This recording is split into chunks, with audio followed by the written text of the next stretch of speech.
Yes guys, welcome back to another video. Welcome to the George Benson football channel for the collaboration of Destiny. I think I've said that about the 4 times we've done this before.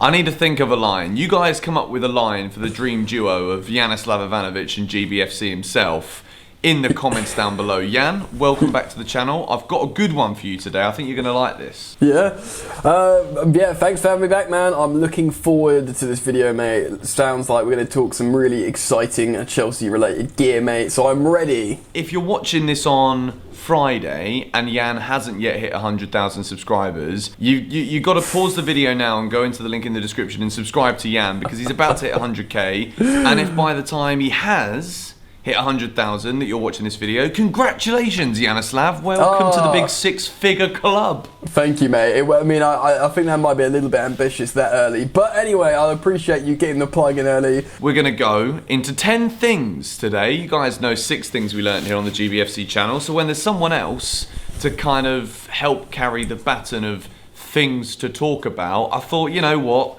We played 10 matches so far this season in the League Cup, Champions League, Premier League. I thought I'd get Jan on because we've had 10 games now. We've seen a lot of these new players that we all spoke about over the summer. We speculated on formations. We speculated on who's going to play where, who's going to click with who. We've had 10 games, so I thought today I'd pick 10 categories and Jan and I are going to basically discuss. We're going to pick individual players that we've liked the look of or not liked the look of so far this season. And there's only really one place to start, and I think we're probably both going to address the same thing within the goalkeeper category. But Chelsea Football Club in 2020, 2021, sum up what you feel about our goalkeeping situation, big Janislav. Oh, it's a beautiful thing. 2020, 2021. I feel the warm embrace of the comfort of a safe goalkeeper. And I want to take this point as well. I think it's important that before we talk about the goalkeepers, that I don't think it's in my or your interest. We're not interested in slating Kepa. I think everyone knows that his bad performances are probably largely down to psychological issues, lack of confidence, and it's not constructive to say, oh, he's awful. But it is constructive to say Edouard Mendy is just cold as ice in that goal, man. Commanding, safe, a titanic figure that just gobbles up crosses for breakfast, and it just makes me feel warm and safe, and I haven't felt like that in a long time, G, and I feel so much better for it. Yeah, I think it's been a very good start of the season for Mr. Edouard Mendy. Very impressed with his performances since he signed from Rennes. It's been a wonderful start to his career. But do you think that Kepa Arrizabalaga, do you think a loan move in January is something that should be considered? Mate, not only do I think it should be considered, I've already voiced my theory / conspiracy theory. On the, Chelsea came out and they said, oh, the Petr Cech registering for the Premier League squad is just a sort of backup COVID measure. I actually think he's coming in to become the 3rd choice keeper over, Caballero or Kepa, because they want Kepa to become someone's first team goalkeeper from January onwards to retain value as an asset. And that's just my theory, so I think it is important, mate. You know, I don't want to start going into conspiracies because this video could become a 50-minute episode, but I actually am inclined to agree with you, and I haven't even thought about that yet, Jan, so that is big news, but I think we can conclude... Yeah. We can conclude that the goalkeeper situation is something that we've solved, right? Total agreement. Here we go. Absolutely. It would be typical of GBFC for the content for me to just say that now and you say that as well on this video, and then Mendy has an absolute howler against Burnley. But we're not gonna talk about those kind of hypotheticals just yet. We should hopefully go to Burnley and get 3 points. Yep. As for the defenders, again, it's been a very weird start to the season. We started off by looking very shaky. We conceded a lot of goals. Now, I would consider the main resolution that we've seen from the defence has not just been Thiago Silva, but now that we are getting further in, with 10 games in now, we're starting to see a bit more consistency from Frank's selection. Do you think the issue has been that we chop and change the centre-back pairing or the right-back and the left-back so often, and now that we're seeing something more stable, do you think that is the reason why we have been a lot more secure, particularly in the last 3 games? Is that the key point defensively?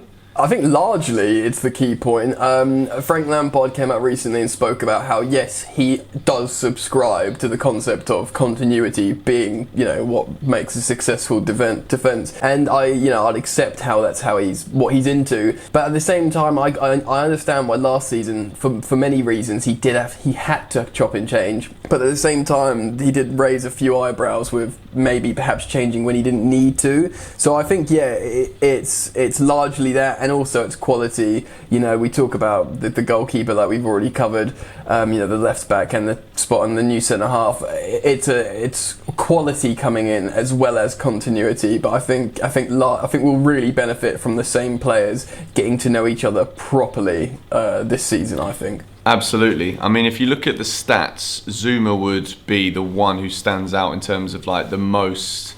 Numerically, in terms of the defensive performances, he's probably the standout one right now. But for me, it's been Thiago Silva. I think every time he's on the pitch, he doesn't look like he's ready to put a foot wrong because of that experience, because of the quality he has. And I think he elevates everyone else around him. So for me, Thiago Silva's been the big one. But Chilwell also. You been impressed by him? Absolutely, yeah. Chilwell, I got a lot of stick early doors from backing Chilwell from the sort of concept of Premier League experience, and everyone saw it as it doesn't mean anything, and it kind of does. He looks like he's been playing for Chelsea for the last 10 years, the way he's slotted in comfortably. I think that's because Frank romanced him into his football and he really wants to be there. I think he's a socially really friendly dude, and he's come into the squad really well, but ultimately he knows the league, he knows the grounds, he knows the opposition, and that's all hugely beneficial. So he's slotted right in, no problems. And I know we're not necessarily going to talk about it today, but I think that's when we think about Declan Rice and the concept of maybe signing him one day, we have to think of him in a similar vein. But yeah, he's probably been our most impressive signing so far in terms of how he's performed with ease. Chilwell, Silva, they've definitely been the standout performers so far defensively. Moving in to the midfield. Now, for me, the issue this season has definitely been the transition. There's been something missing when Chelsea do get the ball in defensive positions. How can we move the ball quicker, or how can we move the ball more efficiently within the midfield to get the ball towards our more creative attacking players faster? This has been one of the biggest sticking points this season. It's not just been about poor defending. I think when we look at the players that Chelsea have, the attacking, the lineup attacking wise looks very, very good. But getting the ball to those players in creative positions has been the problem. What do you think has been that main issue within the midfield? Yeah, it's a really good question actually, and it is a big problem. It's something that a lot of Chelsea fans and football fans are talking about recently, because we can seemingly defend very well or attack very well with our front four or back 4/5. Lately, if we're not talking about the Krasnodar game, it was very impressive to keep a clean sheet against both United and Sevilla, who both respectively offer different things going forward, and we kept a clean sheet in different formations, but in both those games our attack did seem to struggle. And yeah, you're right to pose the question, something in midfield.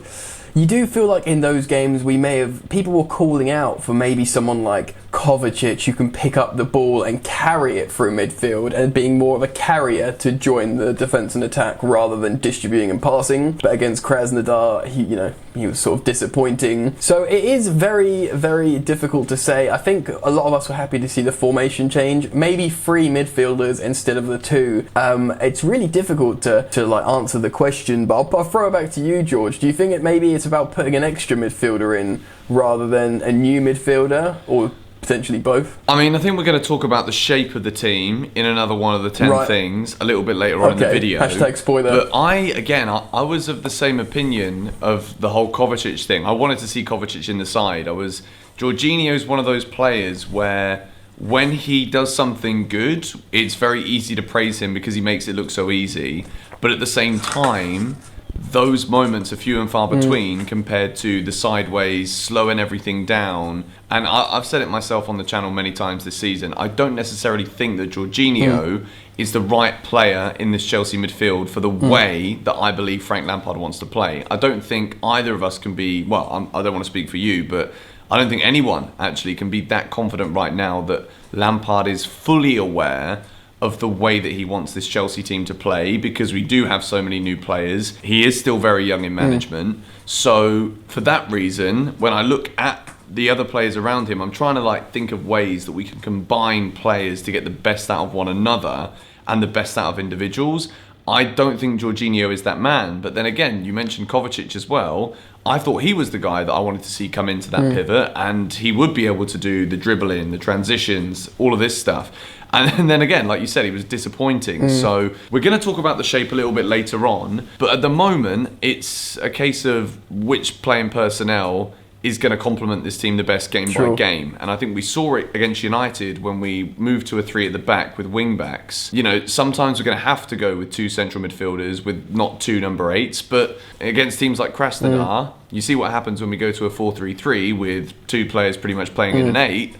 And we look dangerous. We look very dangerous. It gives us more opportunities to utilise more of those attacking players. I think we can both agree that the issues this season in the midfield is probably a case of we don't know what the best midfield to go with is.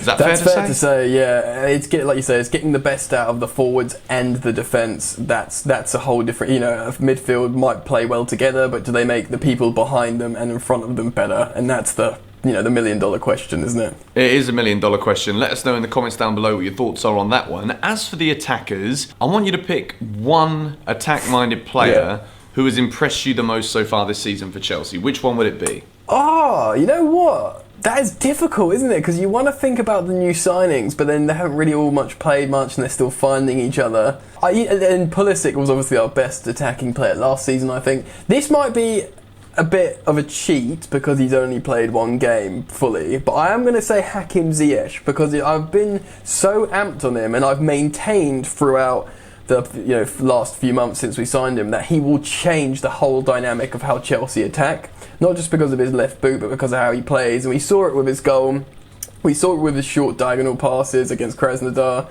and we saw it briefly before he got injured in that Brighton game. Granted, since then, before Krasnodar, he wasn't doing much. But because I know what he's all about, he's not that young, he's 27, he's got an air of arrogance and confidence, and he's brought that to Chelsea, which has impressed me, so that's going to be my answer.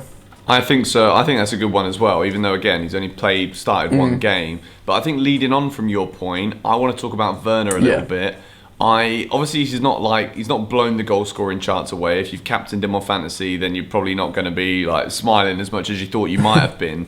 But the thing I've really liked about Werner, and I think if we think about this from we played 10 games, progressing forward, now that Ziyech is match fit and ready to start games, the runs that Werner makes, even if it doesn't quite pay off, I think a lot of that has been down to the fact we've not had someone like Ziyech in the team to actually play those balls on time in the right moments. And he was used to that at Leipzig. You know, the system that was played was, you know, pretty much tailored to those Timo Werner runs. And I think now, with Ziyech being there, we're going to see the good movement that we have seen off the ball from Werner so far. And even when he has had the ball, you know, he's scored a couple of goals already. Premier League, League Cup, Champions League. Like, it's not been a bad start to the season. I've been impressed. But I think we're going to see a lot more from him now. And I kind of feel sorry for Tammy, because every time he's come on, I thought he looked really good. Really good, yeah. Just quickly to you, I completely agree. And to your point with Werner, I agree entirely. And also, he, as much as I think Kai's a superstar talent and will be excellent for Chelsea, in terms of adapting to the Premier League, Werner looks like he's not phased. He's been hit a bunch of times. He just gets up straight away. He runs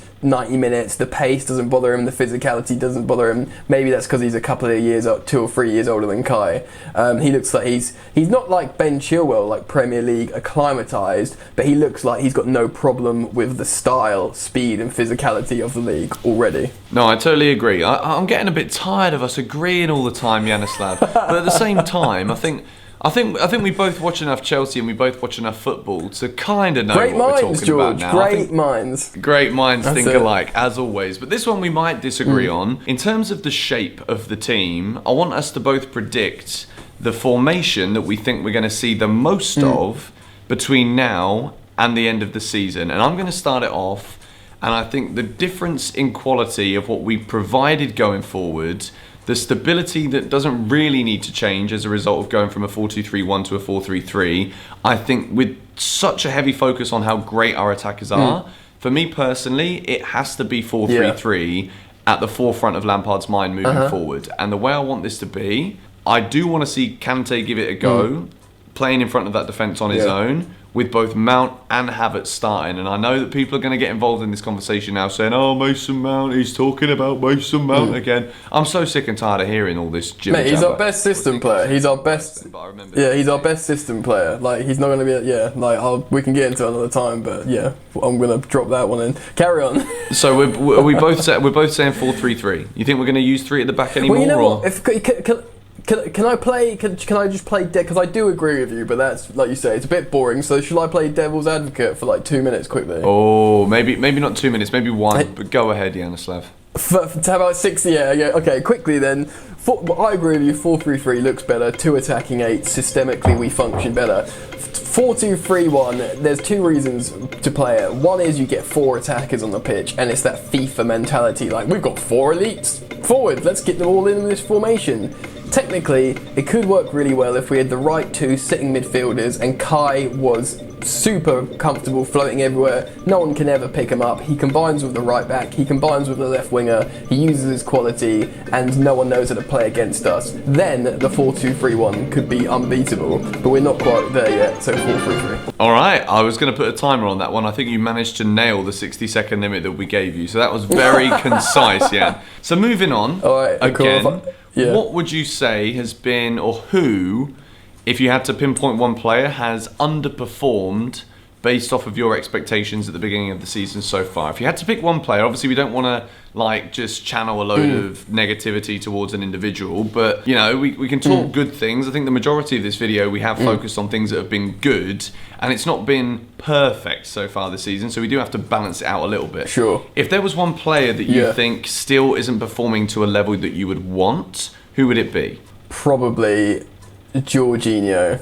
Because, I mean, out of the new signings, I was going to say Kai Havertz, but it wouldn't be fair because he's finding his feet in a very, peculiar system and he doesn't know who to combine with where. But in terms of a player that's meant to be senior, meant to be like just move the ball quickly, do everything right, and like you say, when he's off the pitch, we've sort of played better recently, and I quite like Jorginho, the player, but I agree with you. I don't think he's ultimately long for Frank Lampard's side. I think Lampard just likes his leadership and commanding presence. But yeah, I think in terms of functioning on the pitch, he's disappointed me. Yeah, and I'm gonna give an example of a player, not an example. I'm gonna pick somebody who, again, people seem to think I don't like this guy, but I absolutely adore this guy. I'm gonna say N'Golo Kante. Because I mentioned it in I mentioned it in a video yesterday, saying about how statistically, again, like you see at the end of those games where it's like tackles won, interceptions, and all of this stuff, it still looks very good for Kante. But the thing that's really frustrated me the most is that when he does win the ball back, what he does with it afterwards, he seems to be like panicking a little bit on the ball now, where the passing is wouldn't say his passing's ever been the best element of his game. It hasn't been that. I think it's got worse. No. The quality of the ball that he puts into the feet of the player, it's worrying. And I don't know. I don't want to spend too much time talking about it, but even though Kante is still a very good player, and I still think he's got a lot to offer this Chelsea team, I don't think it's been his best start to the season. And when he is playing at his absolute best, and we know how good that is, he's won us a league doing it, we will elevate, completely elevate. And I think if there is... Of course. If Chelsea are going to succeed this season, I think a lot of that depends on whether or not Kante can play on his own in front of that defence. I think it's a big question, and I think if he can, and he can improve, and he can get sharper, then there is absolutely no reason why we can't be challenging. But speaking of challenging, Yanislav, what would you say has changed, if anything, from the expectations that you had of this team's success at the beginning of the season to what you've seen 10 games in? What are you thinking right now? If you look at the Premier League table, I remember I tried to get you to say something drastic at the beginning of the season.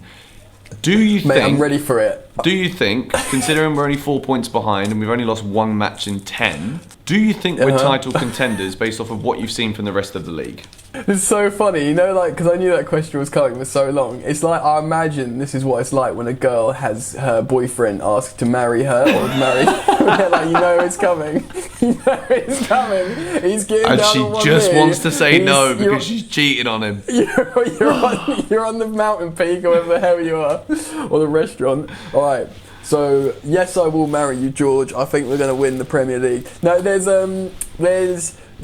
I'm going to say, I'll quickly round it up because I know we don't want to spend too long. Pre-season, I was like, oh, it's unfair. I know Chelsea have got this wicked new team, but it's unfair to say we have to be title contenders. So I said no. And that was when I expected Chelsea to actually play better than they are. And since the season started, they've actually disappointed me slightly. Like, it's okay, but they're not playing as well as they thought they would. Yet, I actually think we have a better chance than I did pre-season to challenging for the title, and that's because of the landscape in the Premier League, because of Virgil van Dijk's injury, City's lack of chemistry at the moment, and just whatever, Everton being top of the league, Aston Villa doing well. It's turned upside down. It's a peculiar season. It's congested. Chelsea absolutely have a chance of winning the Premier League title. Okay, so in that case, I'm going to take Jan's optimism with a hint of realism, and I'm just going to say yes, Chelsea are going to win the Premier League title. So you can clip this all up, and when we do lift it at the end of the season, I'll just sit here with something that isn't this glass of water, something ever so slightly stronger, with a pair of glasses on, and maybe something that I shouldn't be smoking in my mouth. But in that case, I'd have to move away from barley and go somewhere where it's not illegal. So anyway, moving on before I get in serious trouble with myself, the next category that I want to talk about is which player has exceeded your expectations so far. Everyone's going to say Ben Chilwell, and yes, same to a degree. I did want him to come to Chelsea, and I think he's a great player, but I'm going to say Thiago Silva purely because I was so worried about Chelsea signing him. I wasn't worried about signing Ben Chilwell, not because Thiago Silva hasn't been one of the best centre-halves in the world for the last few years, God knows how many years, decade, but because he's old, he's not fast, it's the Premier League, and I was so worried, but he's just spraying balls around with both feet. We're all speaking French in the back line, we're having a lovely time, and I think he'd be my answer. But the generic one would be Ben Chilwell, probably. Yeah, I'm going to go with Mendy, just because when I was thinking about how it was going to be, I thought that there were going to be a few flappy mistakes. I was thinking he was going to be a bit of a flappy bird, just jumping up and down and just long arms, limbs everywhere. There's got to be a mistake here somewhere. Apart from that very dodgy moment against Manchester United where my heart was literally coming out of my big toe. Apart from that, he's been absolutely incredible. I think, 80% clean sheet rates. He's exceeding his XG for more goals. now. Sorry. Yeah. His save percentage is over 90% or something. Yeah, that's ridiculous. I think it's 12 shots on target. He saved 11 of them, obviously. He's only conceded one bloody goal. Yeah. But for me, it's been Mendy. Yeah. And what about the best individual performance in an individual game off the top of your head that you can think of so far? Oh, Ben Chilwell, left back, man of the match on his full debut in the Premier League. On his full debut in the Prem. For me, that was a huge moment where we've seen left backs over recent years at Chelsea. Left backs have been man of the match in many occasions for Chelsea, particularly Marcus Alonso. But that inconsistency and the way that seesaw moves is just it's on fire. Really, no one really wants to be sat on the seesaw, even when you're at the top. I think we've not maybe given Havertz as much credit in this video as he might deserve. I know it's not been incredible, look at Havertz, but that hat-trick against Barnsley for me was the moment where I remember how beautiful the flipping sunrise was after I finished watching that game, because I have to get up at flipping God knows what hour in the morning. And not only was the sunrise beautiful, but I was there thinking, you know what, putting him in my thumbnail 75 times over the summer, and then he goes and scores a hat-trick. It was the most blissful thing in the world, because not only did I stick him in my thumbnail again, but it's he's got his Chelsea hat-trick within a month and a half of being a Chelsea player. Man. It's welcome to Chelsea, Mr. Kai Havertz. Yeah, man. And also, he just didn't care. He was ice cold. He would celebrate when he scored 4 more hat tricks. Do you know what I mean? Exactly. That's what I loved about it. He's gonna score a hat trick at Arsenal away this season, I think, as well. But anyway, enough of me just putting out just random moments of delusional content. Let's end on a cliffhanger kind of note. What is your biggest worry for Chelsea this season? What if you had to summarise all of the potential things that could go wrong? What is the key thing for you that could go wrong, that could be detrimental to Chelsea's failure this season? Okay, what a question. I'm going to go with my gut and just came into my head, and that's Callum Hudson-Odoi, because he's not a starting winger, and you know, maybe he's okay with that, but certainly his salary's not okay with that. Ziyech and Pulisic are our starting wingers. Sure, he got a good goal. I think he could be so talented. You know, there's a reason Chelsea gave him that contract. But if he doesn't get trusted in actually like Premier League games and, you know, Champions League games that aren't against Krasnodar, I do worry about Bayern Munich floating around again, the story about Frank Lampard and the youth, and, you know, I think there's this underlying uncertainty around Callum Hudson-Odoi and how it affects the team. And it's going to be there until it's not there. Do you know what I mean? Until he's like, everyone feels he's established and he's a big game player and scores a lot of goals for Chelsea. And I feel like he just needs to settle, and therefore the whole team will settle. I was going to talk a little bit more about a game, but I thought it would be a bit more of an interesting take to talk about a player-manager, player-club relationship.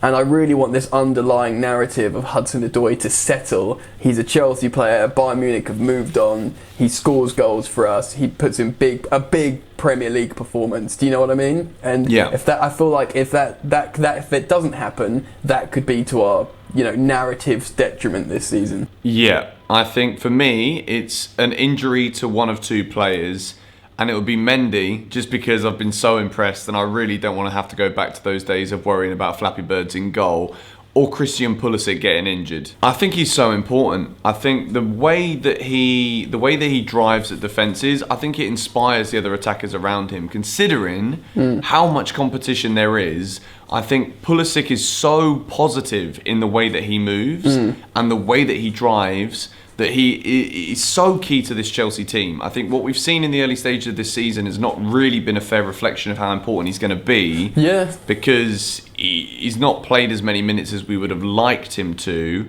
particularly in his preferred position. But I think Lampard's even aware of that now. I think Lampard sees the Mount on the left wing is kind of not only wasted for Mount, because that's not his preferred position, but it's also wasted for Pulisic too. Like, Pulisic should not be on the right. Yeah. He should be on the left. That's where he's most dangerous. And I think him being there allows us to utilise these other quality players to the best of their abilities as well. And I think it might have taken us 10 games to finally realise that. But if he gets injured... If tying it into what you said as well, like if we both end this video on the same kind of note with the same kind of questions, like if Pulisic does get injured, I'm just worried, even though I don't doubt Hudson-Odoi's ability, I just worry that he's not going to be able to have anywhere near the same kind of impact right now, because I'm not fully confident that he's at that level yet. Yeah, so it's the pressure for me, as well, it's a isn't Pulisic it? injury. Everyone, as soon as he signed that contract, he walked into this pressure position. You know, it's like he's gone into the oven now, because everyone's just waiting to cook him if it doesn't go right. And the stuff off the pitch. I think we've all that. Jan, I think this has been a relatively conclusive, well-rounded discussion I think on so. the front of Chelsea's opening 10 games of the season. I hope you've enjoyed yourself, Jan, because we might have to do this again in another 10 games. What do you think? Mate, absolutely. I've enjoyed myself. I love being here on the George Benson football channel. You know, give me a daily dose of yes, guys. And I'm here for it, man. So thanks for having me on, bro. Good fun. My man, he always says the right things at the right time, doesn't he? But anyway, I'll give him another plug one more time, because he is very close to 100,000 subscribers. Incredibly well deserved. He's Thanks, one of my mate. favourite people in the world, not just in the Chelsea community. So Yanislav, I hope you hit it today, my man. Thank you, bro. And anyway, if you guys enjoyed this video and you want to see it again, be sure to hit the like button. And we will see you tomorrow for a Burnley preview first thing in the morning. Big game at Turf Moor. We'll see you guys there. Come on, you Blues.